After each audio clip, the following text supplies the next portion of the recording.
Hello viewers, पिछले video में हमने आप एल्डिहाइड और कीटोन की जनरल प्रॉपर्टी आपको बताया था। उसमें कुछ प्रॉपर्टी अभी शेष है।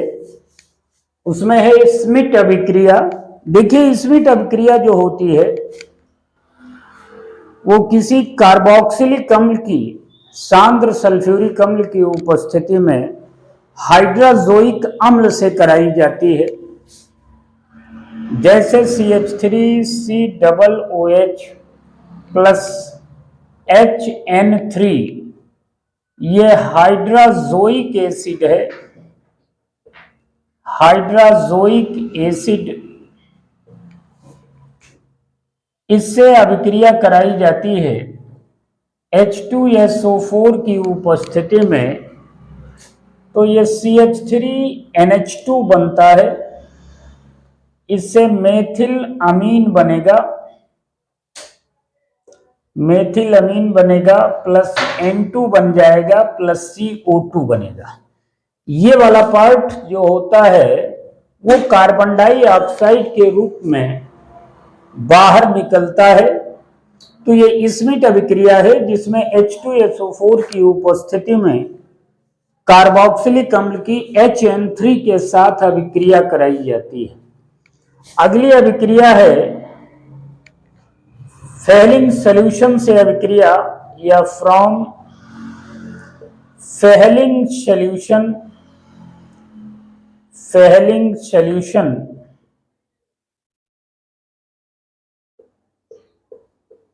फेहलिंग विलेन का अपचयन होता है। फेहलिंग विलेन और टालन अभिकर्मक दोनों को क्रमशः क्यूपरस ऑक्साइड और सिल्वर के रजत दर्पण में अपचयित कर देता है। तो फेहलिंग सॉल्यूशन से अभिक्रिया जब करेगा तो एस्टेल्डिहाइड जब फेहलिंग विलेन से अभिक्रिया करेगा CuO से, वैसे तो फेहलिंग विलेन जो होता है फेहलिंग सॉल्यूशन A होता है और फेहलिंग सॉल्यूशन B होता है, लेकिन अभिक्रियाओं में इसको CuO के रूप में लिखते हैं। और यहां पर यह CH3COOH और Cu2O ये क्यूपरस ऑक्साइड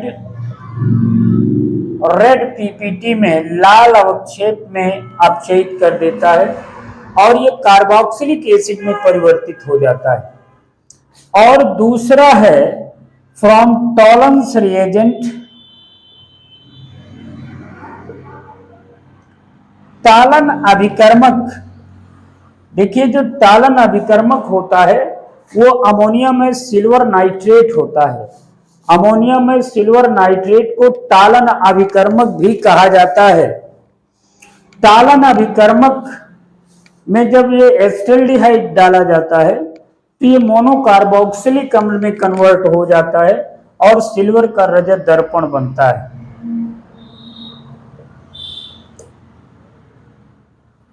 Ag2O, तो ये बनता है CH3COOH प्लस 2Ag, ये सिल्वर मिरर बनता है, यह सिल्वर का रजत दर्पण बनता है। सिल्वर का ये रजत दर्पण बनता है। अगली अभिक्रिया है कैनिंजारो अभिक्रिया।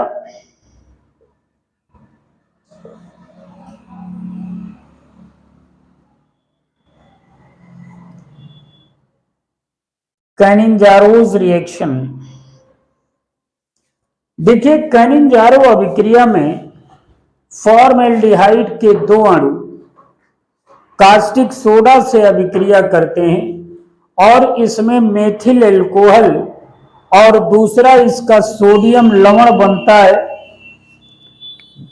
अगर हम फॉर्मेल्डिहाइड से इसकी अभिक्रिया करते हैं तो ये मेथिल अल्कोहल और सोडियम फॉर्मेट बनता है। कैनिंजारो अभिक्रिया में दो मॉलिक्यूल फॉर्मेल्डिहाइड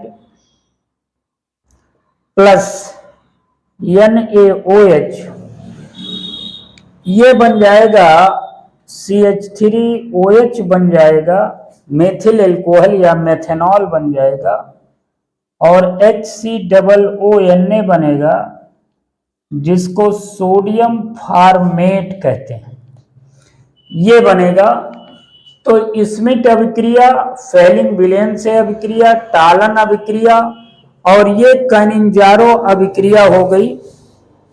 अगली जो प्रॉपर्टी इसकी है वो टिसेंको अभिक्रिया है।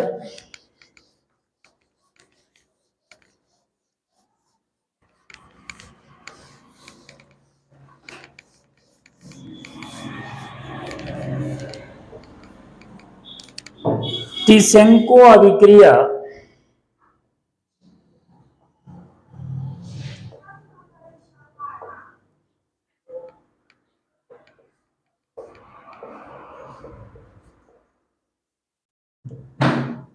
देखिए, जो टिसेंको अभिक्रिया है इसमें एल्डिहाइड के दो अणु, मेनली एस्टेल्डिहाइड जैसे यह है CH3CHO के दो अणु एल्युमिनियम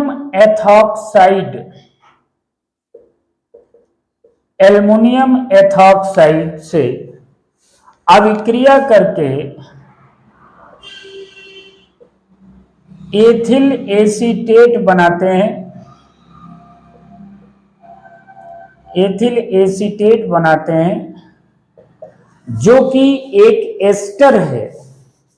कहने का मतलब है कि एस्टेल्डिहाइड के दो अणुओं को एल्युमिनियम एथॉक्साइड के साथ अभिकृत करने पर एथिल एसीटेट बनता है जो कि एक एस्टर है। तो यह अभिक्रिया है। अगली अभिक्रिया जो है यह सबसे इंपॉर्टेंट अभिक्रिया है।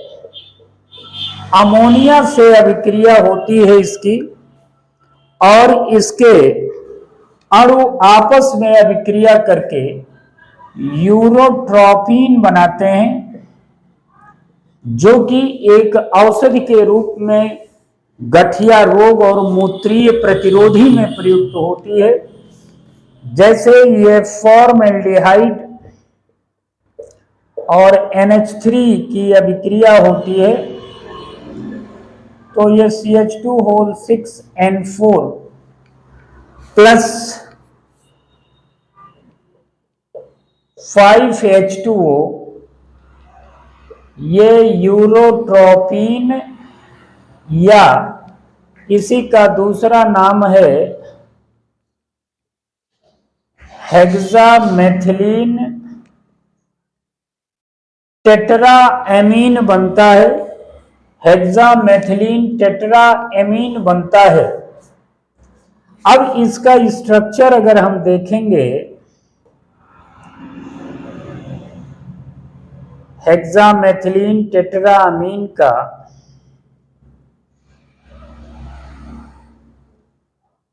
ये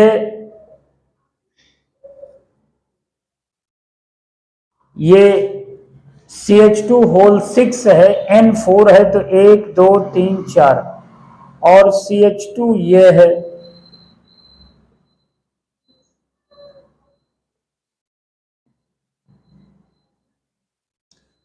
ये CH2 है।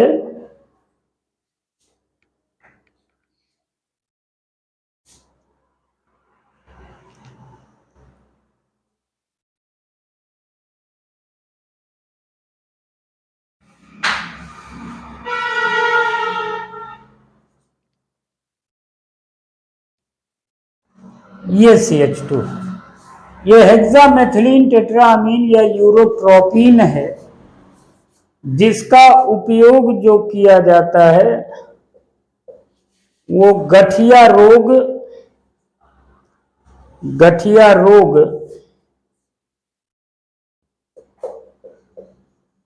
और मूत्रीय प्रतिरोधी के रूप में किया जाता है। तो यह है आपका एल्डिहाइड और कीटोन की प्रॉपर्टी, अगले वीडियो में इसका उपयोग हम बताएंगे। तब तक के लिए इतना ही।